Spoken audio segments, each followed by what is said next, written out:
Good morning, everybody. Good to see you still around here at NDC Security. I hope you enjoyed the conference so far, all the content you've seen yesterday, today. So if you're here, if you choose to be here, the next 50 minutes, I'm going to talk you through like how you can use a project called OpenSSF Scorecards to review NuGet packages more easily. So if the people looked at the schedule, the title was a slightly bit different. I had to rephrase it a bit because this captures it more, but the content will be exactly the same. No worries, it's not that I'm going to talk about something completely different in the next 50 minutes. So first, who am I? So my name is Niels Tanis, and I work as a researcher, security researcher for Vercode. But I have a background in .NET development. I've done that with the early bits when it was released. And I always kept track of security stuff and software security in general. In 2015, I was able to join Vercode. And right now, I mostly focus on what we do for static analysis in relation to .NET. And I'm also programming a lot of Rust, which is quite cool. If people were around last year, probably could have seen the talk that I gave on WebAssembly. That's the thing I'm interested in. I talk about supply chain. And with all the public speaking I'm doing, Microsoft also awarded me for MVP. It's nice, but I love to share technology things, and I would love to see people make better choices if they develop their software, right? If it's more secure, that helps us out. I'm going to touch Vercode once, maybe twice. Once is going to be mostly about statistics. If you want to talk more about what we do, come see us or come see me afterwards, and I will connect you to the right people. Because in the next, as I said, in the next couple of slides, we're going to dig into the following problem. And I've used this cartoon literally for every presentation I gave over the last, I think, 5 years, maybe. Everybody is familiar with this series, right? The SQL injection one. This is the one talking about the all-modern digital infrastructure. But you can replace that by saying this is the all-modern application architecture in the same way. It's a piece of building blocks, and we grab components, we grab NuGet packages, and we just build up our stack that we develop. But somewhere at the bottom, there's that small piece that has been thanklessly maintained since 2003 by some random person in Nebraska, right? You don't necessarily know like what all the components do and how much like effort has been put in. What do they do for security? What about patches? What about updates? It's really hard to determine the posture of a project, right? And to determine like, is this a big risk if I'm introducing it? Or can you probably imagine what happens if that block is taken out and it's not being developed or it's just nowhere to be found? The thing collapses, right? If you look at it from a logical perspective. That's the reason why I love this picture, right? It tells us the story. So in the next couple of 50-ish minutes, as I said, we're going to look into first a couple of risks that we're facing with NuGet in general, and maybe packages in general and third-party libraries. Then we're going to move into OpenSSF Scorecard, look into the project. What does it do for us? There's a whole list of checks, which allows us to easily get more information out of it. Quite powerful. Then we're going to move into a section where I'm going to talk about, okay, I think there's a bit of I can already say that there's a bit of a disconnect somewhere in between NuGet and what OpenSSF has covered. So there's room for improvement. That's what I call it, new and improved. I have some tooling myself that I'm going to show off, which I'm writing, and we're going to look into that. And then at the end, there's hopefully, I'm sure there is time for Q&A. I will be around for the rest of the conference.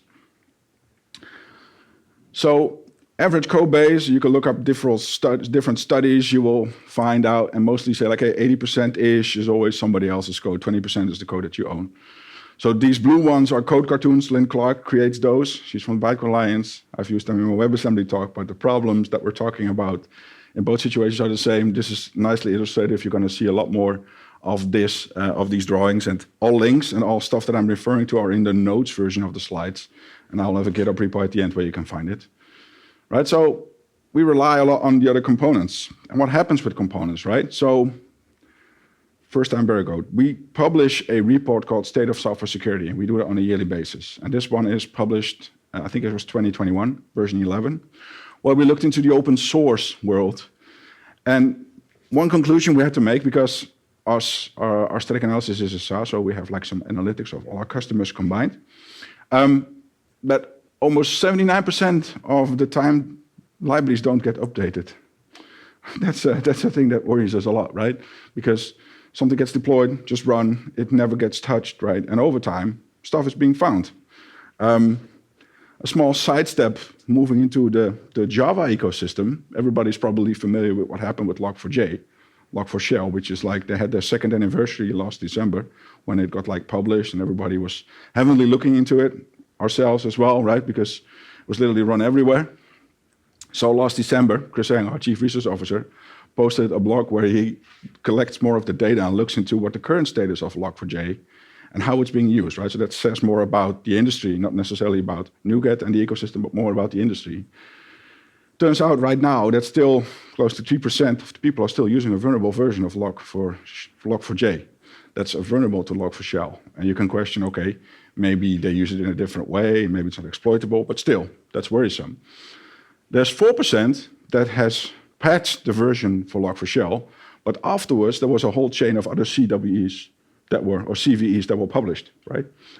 And they haven't updated afterwards. And the thing that worries me the most is that 32% rely on a version that's end of life. That's not getting any updates at all. And you should never have that, right? You should have at least an active component. But this illustrates, if you look at software development, like, hey, there's definitely room for improvement. If you look at packages, knowing what risks you have, right? If you look at NuGet in general, what risks we have. Because if we develop an application in .NET, let's say you have a list of packages that you rely on, and if you add a single package from NuGet, a package never comes on its own, right? You always have a couple of dependencies you get with that for free, so that would result in something they call a transitive dependency tree. And the thing that .NET has right now, the process that starts on the machine will have access to resources on that machine, and the module that starts it out will also delegate the same access to all the modules that are included in the app, right? So if you have a NuGet package that's responsible for generating something, that will have the same access rights as the process of the .NET application. And it will just hand over the keys, as this one illustrates. Like, you can have access to anything. And what happens, and this is one I love, what happens if one of the modules becomes malicious or rogue? Puts on a mask and says like, hey, I want to do different things, right? And this is something that we, of course, have seen over time. Because of different motivations, maybe nation states or people individually decide to do different things with modules because they can grab a big foothold in big systems, right? So I would love to be aware if something like this happens, but because it has access to all the system resources, that's a problem. And what about the vulnerability? It's been illustrated like this. So somebody is able to poke another module and say like, hey, could you just tell me more information about this, right? If a vulnerability is found. These are like things that happen, because if we look at .NET, over time you can look up a whole list. There are vulnerabilities, right? And this one is published in November of last year. It had to do with, I believe, a bypass of authentication that was related to ASP.NET and Blazor server forms, right? So people, luckily security researchers, hopefully disclose this with Microsoft, say like, hey, I found this, it needs to be fixed, and everybody needs to update their version. It gets identified with the CVE. Maybe somebody even makes money out of it. That's a cool thing, right? But this happens, right? And the funny fact is that if you run .NET and if you have the .NET CLI installed, you can get a lot of the stuff with the CLI already. And probably if you're doing .NET and if you're working a lot with the CLI, you can just say, hey, I have an application in this case that relies on a component, and that component, I can ask .NET, hey, are there any known vulnerabilities with this list of components I have? And it will say yes or no. The only downside that the CLI has right now is it doesn't look into the transitive list of components. If you do the include transitive ones at the end, as you see over there, you will get that there's a much bigger list. So doc generator does something with PDFs, ITEC7, and there's a lot of stuff below, and there's a lot more modules, right? But you can get this for free. And if you then ask the same question but include the transitive ones, you will see that there's an advisory for Newtonsoft.json that's used somewhere underneath the hood, right? From .NET 8, I believe even a .NET Restore would do this by default, and it will produce this output for you. That's a cool thing, but be aware that, as far as I'm aware, it doesn't include transitive by default, and you should always do it. This is something you can just run and see for yourself, and it gives you the ability to know if there's a problem and if you need to update a library. It's not hard. And do we have malicious stuff happening in NuGet, right? And you can probably find a lot of articles, but yes, there are different ways how packages are targeted. And in this case, it has to do with typo squatting with some name that's a slightly bit different, right? That's a different problem. But what they did is they included some crypto miner stuff, and they want to have cryptocurrency stolen from somebody's machine. But there are bigger stories to this as well, right? So that happens, and it happens in this case. And another thing that was found by a company called Reversing Labs, they figured out that there are like NuGet packages that have certain MS build tags, tasks included inside the definition that will execute at build time, which could allow people to do additional things. That's what they figured out, right? So this is the malicious part. And there's even a third variant, which they also published, talking about the fact that some libraries within NuGet have a part that's managed and unmanaged code. So let's say you do secure file copies with SCP, then there are a couple of them that will have another DLL inside of it, which is probably C++ compiled into that DLL. And then there's interrupt that calls that DLL, right? So there's no relation with an external package, but that definitely is a secondary package inside your NuGet package that you're not aware of. It's baggage you get for free. That's how they call it. And they even came across a library that was using zlib for compression. And zlib can only be compiled from source, but it turned out to be vulnerable since 2005, the implementation that they were using inside of it. So even with saying like, okay, this is a NuGet package, it's pretty simple. There might be additional stuff that we're not aware of. We need to have some sense of internals, right? We need to have a better way of understanding what's inside our software. And is there an analogy for us to work from to say, hey, we can use this? And yes, there is. If you look at nutrition labels for food, you can go up to a supermarket, in the Netherlands as well, you can grab something off the shelf, and you will see the table on it, and it will explain to you what's inside. And in this case, this is, everybody knows Club Mate, right? Highly caffeinated drinks. You can drink it mostly at hacker conferences. It will explain to you like, hey, in this case, there's like 16 grams of sugar, like 3 cubes of sugar inside.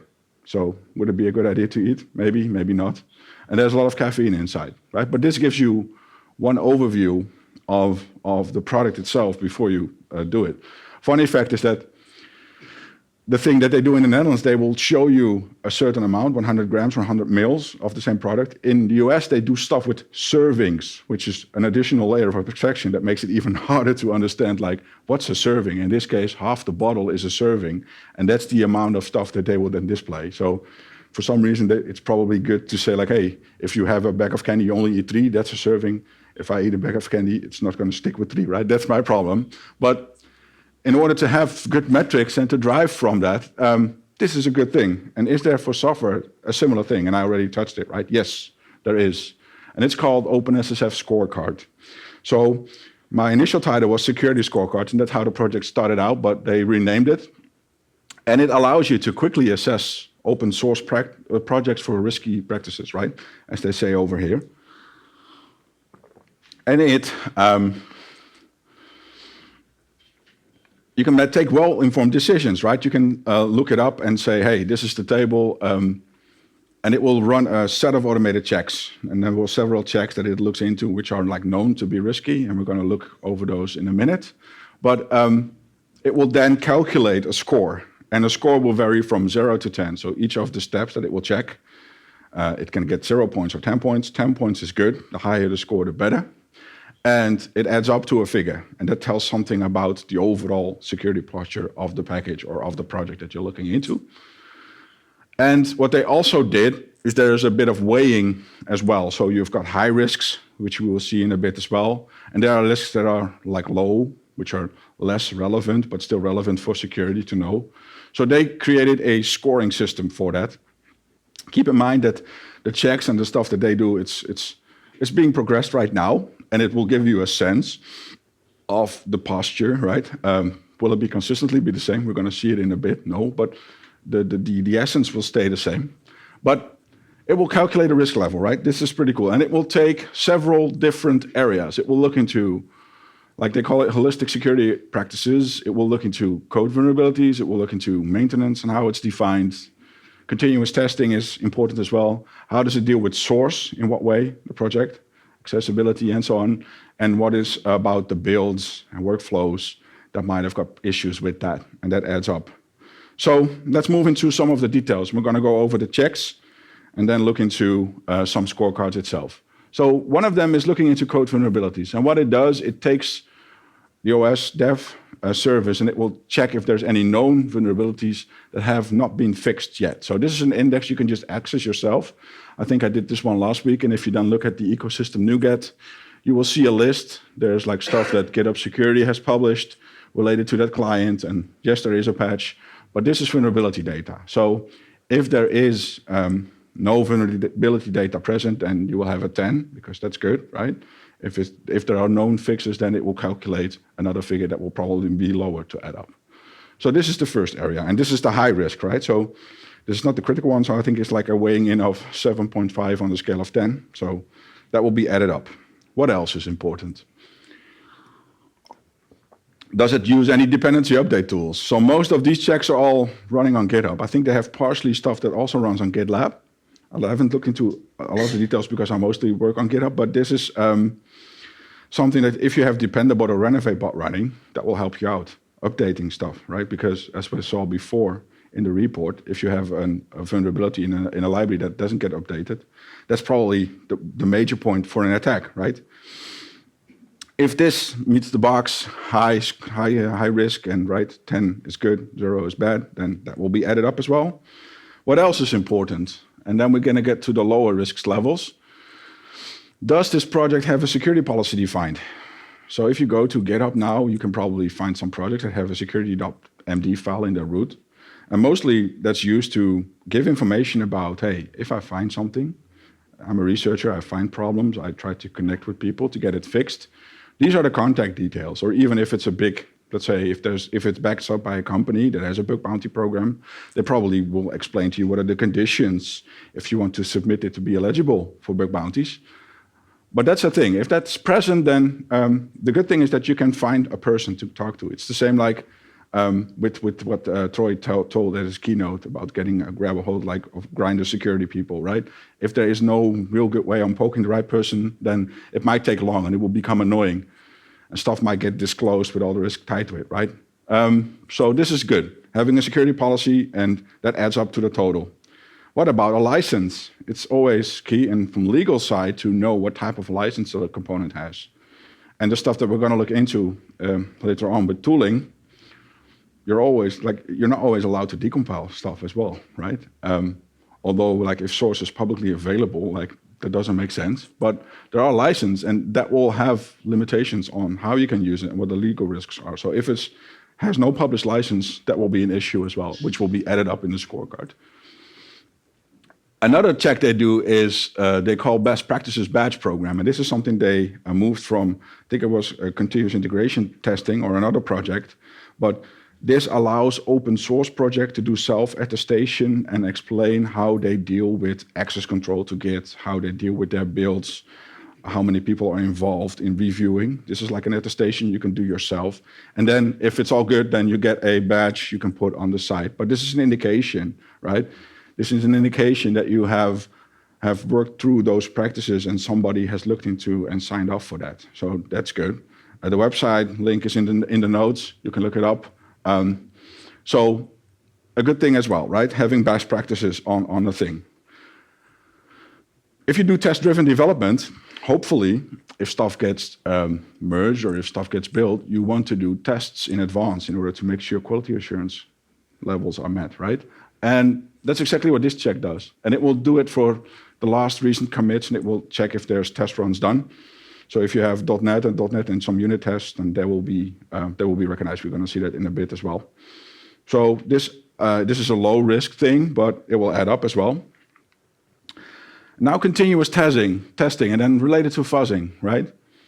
Fuzzing is a big topic. I'm not going to touch it like in a lot of detail, but it's just like poking the application or the component with a lot of like undefined data and see how it behaves, which can be quite valuable.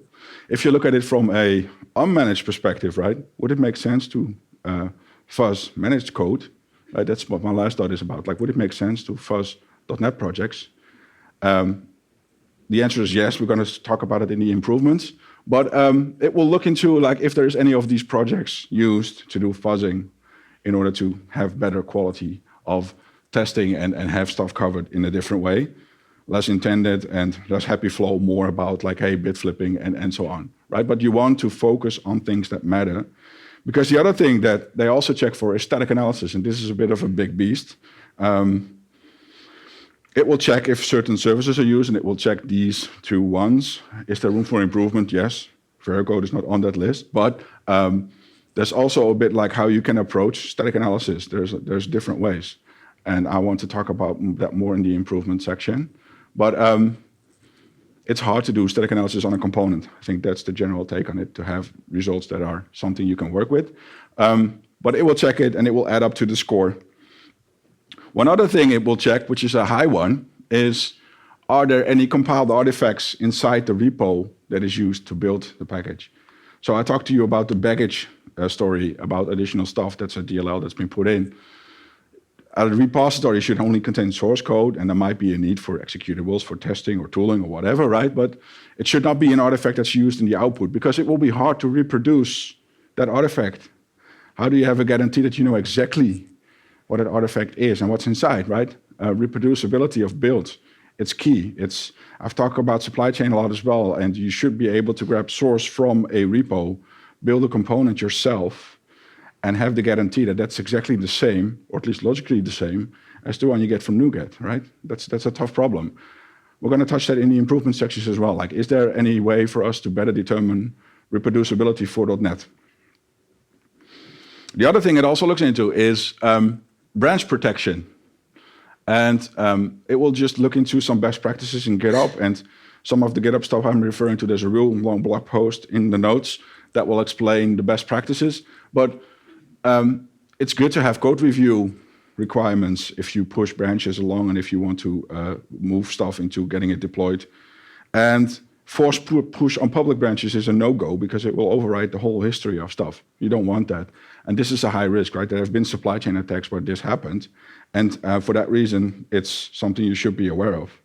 It's the same with dangerous workflows, meaning that certain triggers you can use in GitHub will have write access to the Git repo. And if there is then unvalidated data used or untrusted code used, then you can manipulate the output. And there's a whole much more to this story. This is the blog article I talked about earlier. But this can be a big problem. At some point, I think I was 21, there was a guy who was able to do this on VS Code repo based on a request on a issue process that was run each night on a trigger. And he was able to just execute code inside the VS Code and have influence on the artifacts that were produced. This is a big risk because it's somewhere tucked in the back and it's not visible. And this shows you some best practices. Same counts for code review. If you do security and if you're in an organization that's bigger, there's probably code reviews done, aside from maybe static analysis and the other testing parts. And it will check if there is an indication of code reviews within the way that merge requests are done, pull requests are done. And it will give you a figure as well.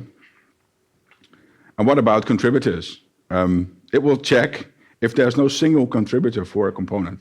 If we grab that first picture I started out with, the block, if there's a single person responsible for a really important block of your build, of your structure, that's an issue, right? And you don't want to rely on a single contributor because that's a risk.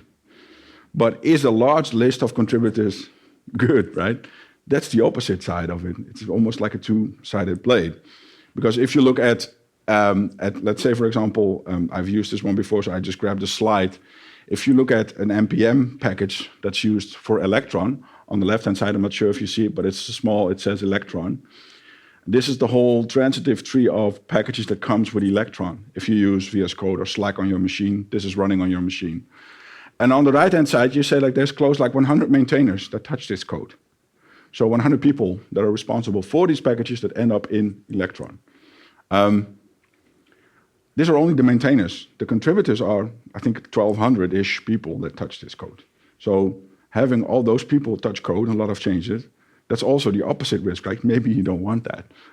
I do get the fact that relying on a single person is not a good thing, because if you get hit by a train or run over, that's an issue. But this is also not, it's the sweet spot, right? I would agree you should trust people doing the right thing, but not sure if it's always the case. Another thing that's really important is relying on pin dependencies. By default, if you add a package reference in .NET, you will see that there are versions tied to the project file that you're adding, right? Which is good. That should be sufficient. You're going to rely on that version. That's good enough. But if you then put the ms build property in that restores packages with log file, you will have the packages.json file generated for you. And if you then check that one in, then that's the set of files it will use. It will also have hash signatures of the files that are used to build, and it will be consistently across every system that relies on this project. Then you will score a 10 with the scorecard check. This is good, right? Because this is a high risk. You want to make sure that you're doing the right thing as well. I have 3 more to go, so bear with me. So permission set tokens. In order to access stuff in workflows, you need to have access tokens, and you want to have least privilege enforced. Like less access to things means good, right? If you have full SA on a database SQL server, that's not a good thing. If you only need to read data, then you don't need that. So this is like following some practices itself, and it will look into tokens and how much it can access. Packaging. How is the project published, right? And for NuGet, it makes sense if it's only a NuGet package and nothing else, because that will make it part of the NuGet ecosystem that will allow you to publish security problems, that will allow people to update. So that's a key thing as well.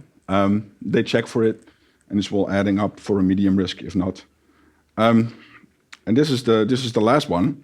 Looking at signed releases, it makes sense to know if a package is signed. But one example I always use in this case is like everybody's probably familiar with what happened with SolarWinds and Orion and with their package getting compromised. The release that they did was signed, but the malicious stuff was even in it, right? Because at some point the build server was compromised. So you could question like how much of a value does release that's signed, like how much value does it add to the whole situation? It does, because you know that was the build that was done at that point, and hopefully the key that was signed only is accessible at that point in time. But yeah, that's a question. You should still look into its internals. And what about build provenance? So I talk a lot about supply chain, as I said. And if you do, let's say, a project that's called SALSA or SLSA, you can do build provenance in GitHub Actions. That will take build environment variables, and it will create a provenance file of it, saying like, hey, this is GitHub runner that was used to build based on this trigger. It was initiated by Niels. It included this files. These were the outputs that were generated. It relied on this runner agent, like this version. You will have a lot of pinpointing information that will be signed by that GitHub action at that point in time with the help of Sigstore. And the nice thing about having build provenance signed is you can put it in time, and there's a guarantee that that was the thing that was produced at that point on your build server to at least cut off the other things that you might need to look into. So it makes sense to look into signed artifacts for sure. There might be packages, NuGet packages that are signed, or even build provenance. And this would be something that's resulting in a high risk if it's not there. And now, enough talking about rules. Let's look into what type of things you can do. So we're going to look into OpenSSF itself, the Scorecard CLI, and I will show you a glimpse of some tooling I've been working on to do the same with NuGet and .NET. Now I need to make sure I stop presenting and that you're able to see the stuff that I'm doing. This is big enough for the people in the back, or do I need to zoom it up a bit? Let me do one more, just to be sure. So you can just grab hold of the binaries of Scorecard from the website, right? So that's securityscorecards.dev.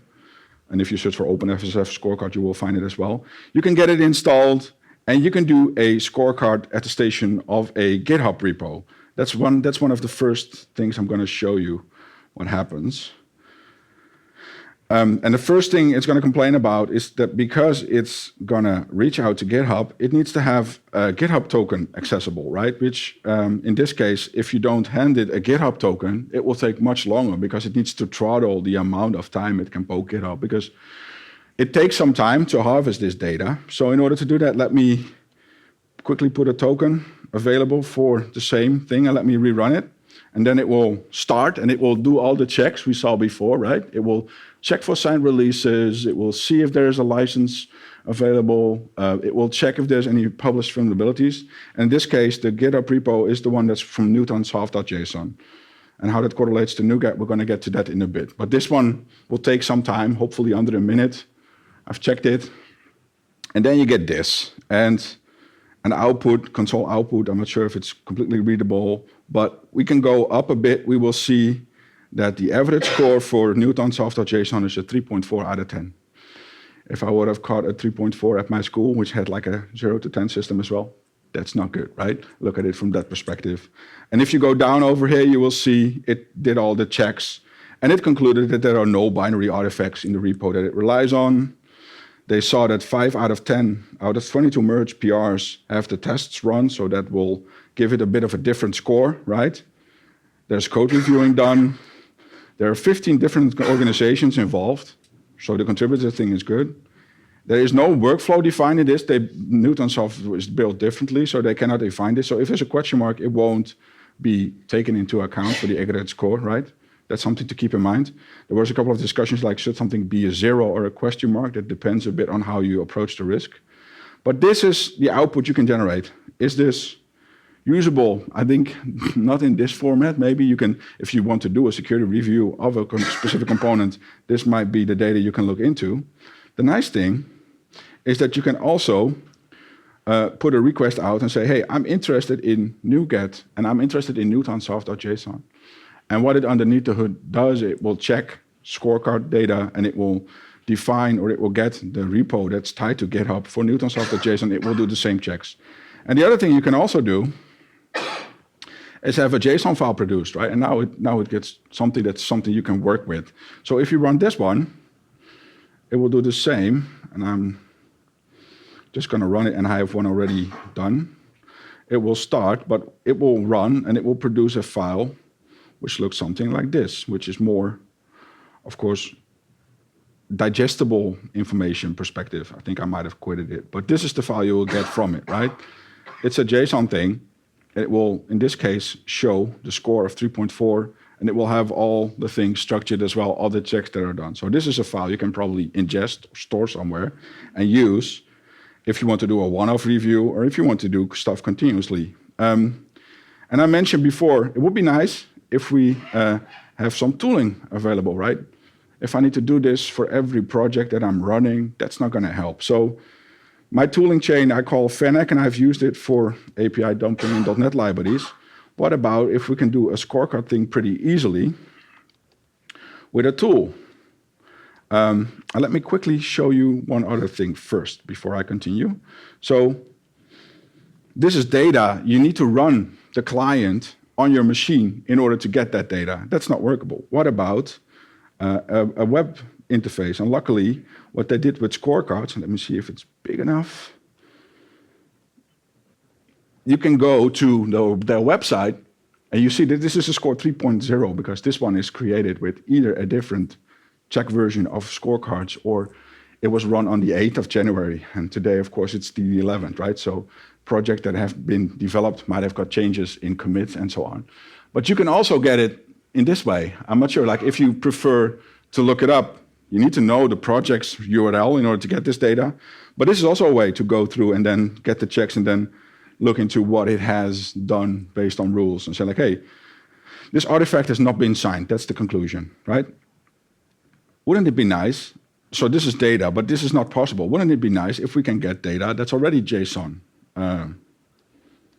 And the answer is yes. And luckily, Google invested a lot in this project. So it's depps.dev, and I've been talking about this for 3 years, and there was always the fact that, hey, NuGet system is coming to this platform. And they, I think, beginning of, I think it was summer-ish last year, they introduced NuGet Packages. So right now, what you can do with this, you can say, hey, NewtonSoft.json, you can grab the package. And the nice thing about this data is that it has security scorecards embedded into that data, right? So it's already there, so no need to run a tool, no need to do any fancy things. And the cool thing about it is that it just announced an API you can use. So as I said, will it be valuable for you to do all this stuff? And if you need to do manual review, you're tied to doing this, right? And you can also do it for other packages like NPM or PyPy or Maven, what you need to do.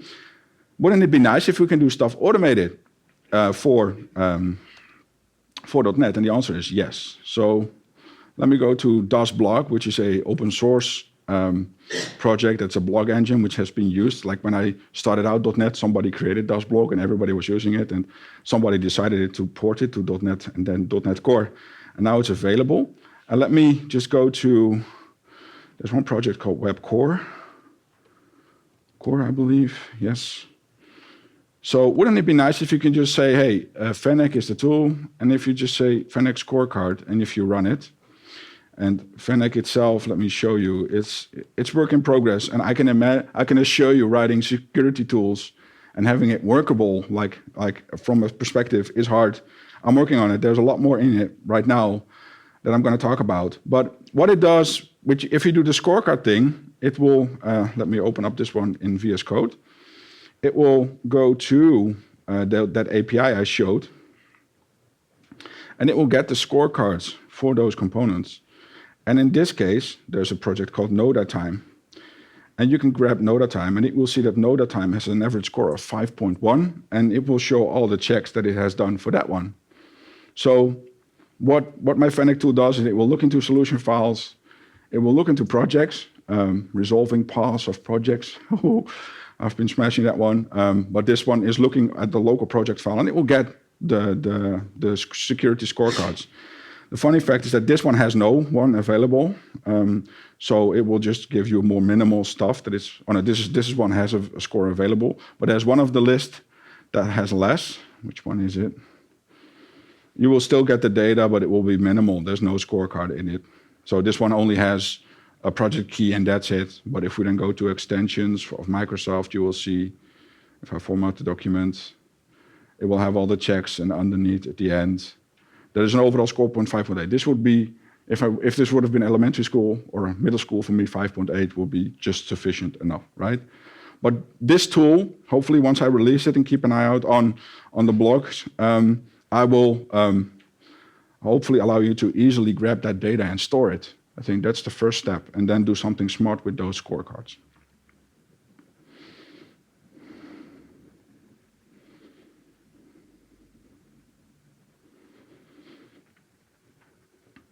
Cool. So that's the first thing. And funny fact is that OpenSSF, the Open Software Security Foundation, part of the Linux Foundation, right, gets funded by big companies. They had a annual report published in December, and they said about scorecards, it's like, hey, it has a lot of starts. It's doing weekly automated tests on different open source projects, right? That's quite cool. Almost 1 million open source projects, and it will result in those metrics you just saw. Right, so it gives us all those nutrition labels that we can use in order to make better decisions on libraries, if we want to use it or not.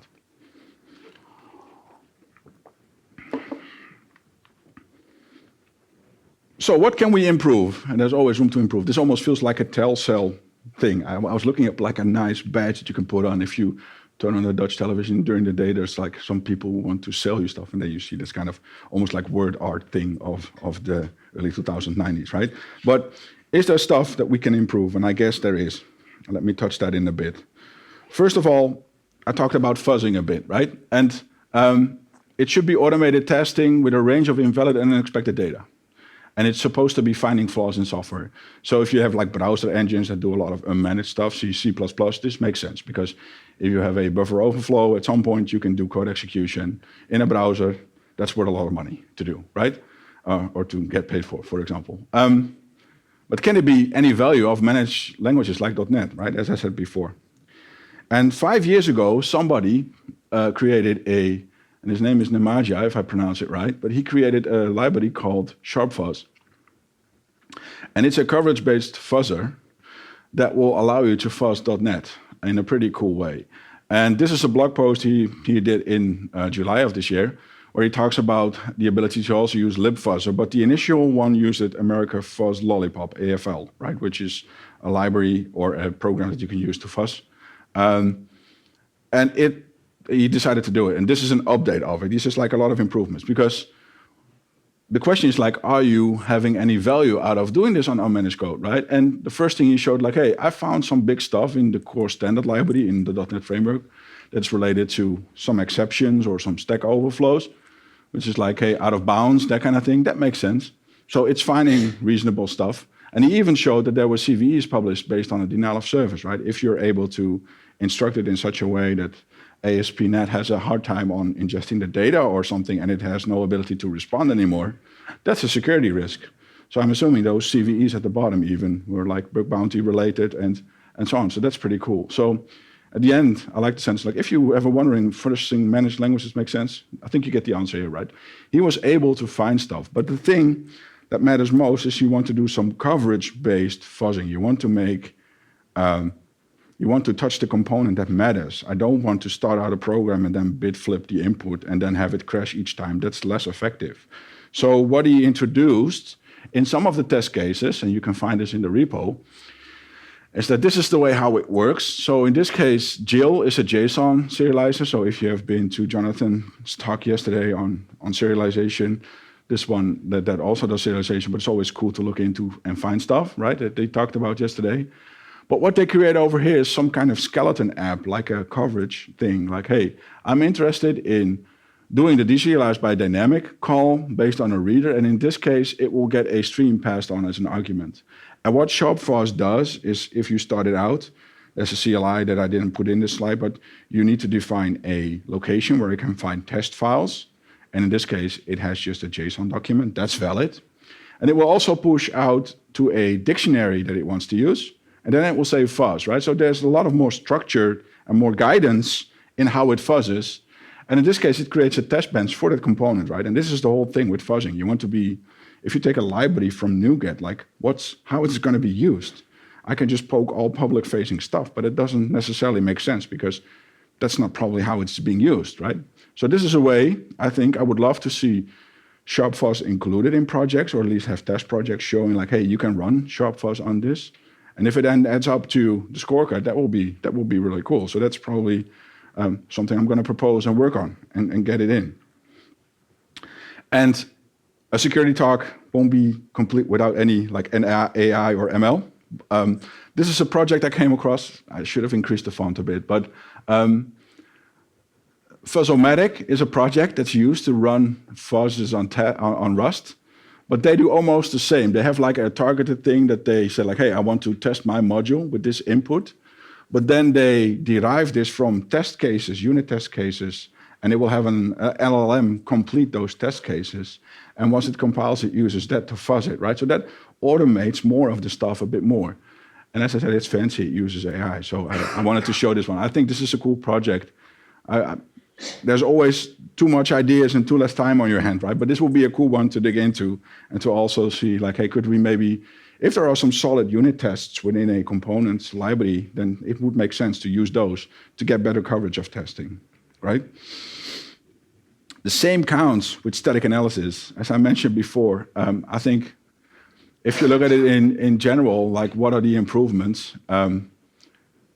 Troy mentioned there was a breach and there was SHA-1 hashes. If this call would have been done in your code base, then the fact that SHA-1 is in there is the problem you're going to flag, or at least that's what we're going to do.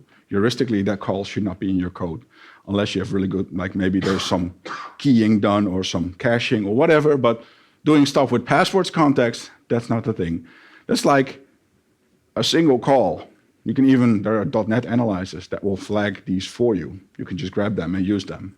So I don't think there's any value in doing that. Or there is value, but I'm not saying it should be SaaS that's only relying on this, because there should be more value if you do full data flow analysis. And I was thinking about like, how can I contribute this? So to effectively do static analysis on a component, you want to be aware of the context of how it's used, right?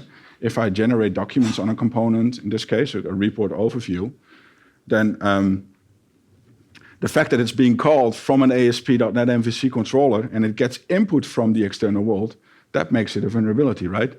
There is a data flow starting at customer ID because every public method is exposed, and then it flows down, and then it gets called into that static reporting, and then read all bytes has ID as a format string that allow you to traverse and open any file that ends with PDF, or you can truncate. There are tricks on doing that.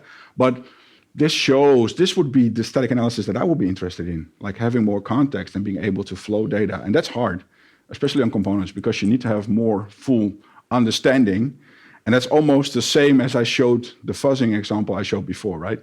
You need to have that bench, that skeleton app that explains how the component is used and what are the parts you're interested in testing. And I think I would love to see, so it would be nice if static analysis is more done in this way, and only to do that, it would be, I was talking to another person talking about projects that he runs which have components. He says like the only thing that makes sense for us to do static analysis on is the demo project that uses it, because that's the context, right? I think that should be the static analysis that we should focus on for this as well. It will be a hard problem, but the data flow thing is key, and there's definitely room for improvement. The other thing I mentioned during the binaries that are inside a package, reproducibility is a necessity, because I should be able just to grab a source code base that's used for a component from GitHub and then produce the component, the same component, and check it. Luckily, Roslyn has a lot of deterministic ways of dealing with inputs, and it will produce the same based on conditions, but that includes SDKs that are installed on your system. There is some stuff with ordering. There's a whole document you can find. And the question I put down is like, how reproducible is a simple console app? If people have been in other talks about supply chain, I've shown like if you take a console app with a name, and if you then copy that directory and put a 2 behind it, and then create another one with exactly the same name, and you build those and you compare those binaries, those are not the same, right? Which you would expect, but there is some stuff in the PE header that changes. And in order to be more successfully looking at reproducibility for .NET, we need to do some stuff that compares IL at an IL level. And it's unfortunate I cannot show it, but Fennec, I'm working on a tool that does IL comparison. So you can say I have, let's say I grabbed a Newtonsoft.json on my machine, I've built the package or I've built the libraries in the DLLs. I can then take the tool and say, the NuGet package I'm interested in, this version, I want to compare it to the output you see in this system. And if you then cross-check it, you can have some guarantee of it's the same thing, or there's additional malicious stuff being tucked into that library that we don't want to, right? That we don't want to have. So there's definitely room for improvement, but writing those tools, security tools, I can assure you it's not easy, but keep an eye out. I'm definitely gonna work on it and have it published.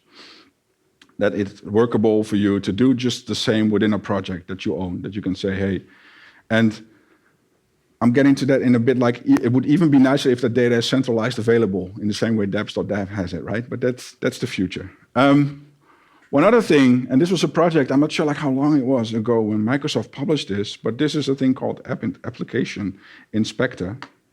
And what it does, it will take a source code base and it will check and it will look into features. It will look into like what type of APIs are used. So in this case, it will see if there's any dealing with sensitive data, if there's any cloud services done that probably has to do with storage. It does stuff with Linux, right? These are all like aspects of software, and wouldn't it be nice if you can just have some certainty around like, hey, my library does this internally. If you then zoom into the report, App Inspector shows you the different areas, and you can also see the details on, hey, it uses cryptography and it relies on this algorithm to do encryption.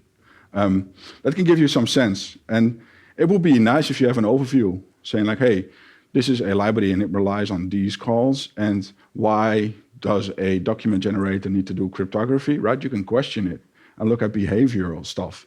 Even if there is a need for, if there is like the dynamic command execution, that might be a big smell that you should not expect from a library, right? So this data adds up and would be nice. So I've done talks on sandboxing.NET assemblies, and my Fennec tool also has an API dumper.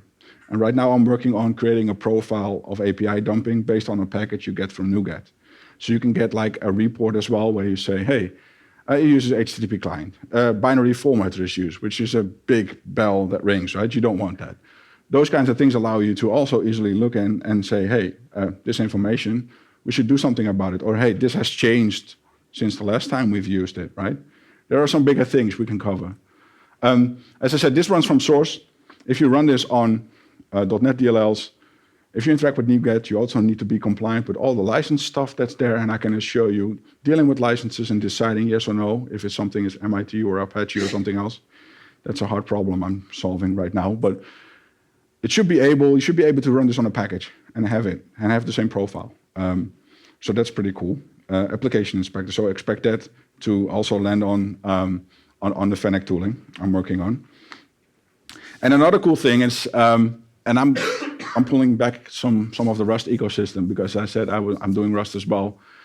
So what they have is a project called Cargo Vet, and what they do is some people that are like working a lot in Rust, from Mozilla, from Fastly, are doing reviews of components, and they share the results of it, and they sign off for it. And Cargo Vet allows you to see if there's anyone that has reviewed a component and say if it's good or bad. And based on that, you can also have more information to decide if you want to use stuff or not, or if there's something you should worry about. I can imagine this work for .NET, for packages, NuGet packages in the same way. What if there's even an analyzer that you can pull into your development environment that will show you the risky functions in the library and say like, hey, if you do this call on this component, be aware that that element needs to be vetted because that's a path variable that's used later on, or it will be used in some other context that it will get different meaning.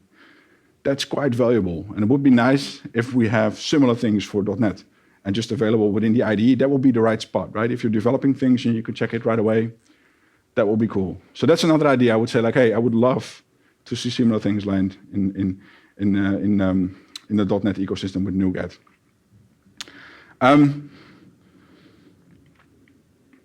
So wrapping up, and then I'm going to open up for questions. We have time for questions. So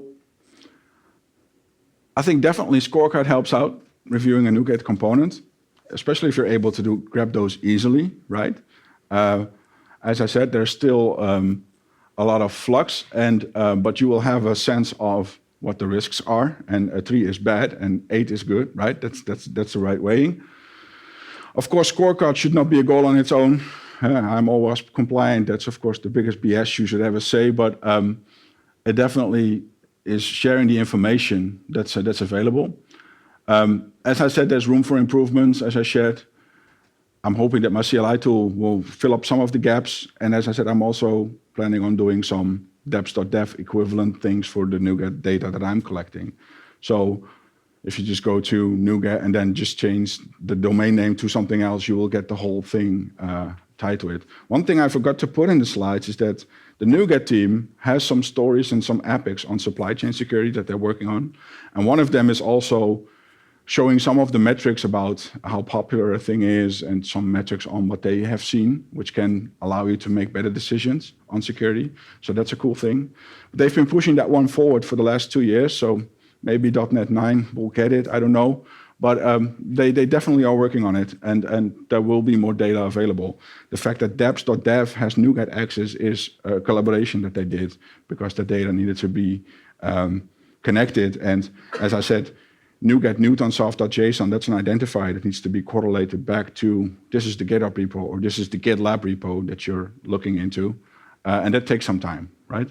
So definitely there's room for improvements, but I think this has a bright future. Wrapping up, that repo has the slides. There is the reproducibility demo I mentioned about that I didn't run, but you can run it yourself. And I have the security scorecard demo as well, if you install the binaries or if you want to do the APIs. Reach out to me on Mastodon, that's my email. And if you want more on the tooling, Fennec Dev will be the go-to on my blog. And I'm going to say, Tak, thank you, enjoy the rest of the conference. And if there are any questions, this would be the time to ask questions.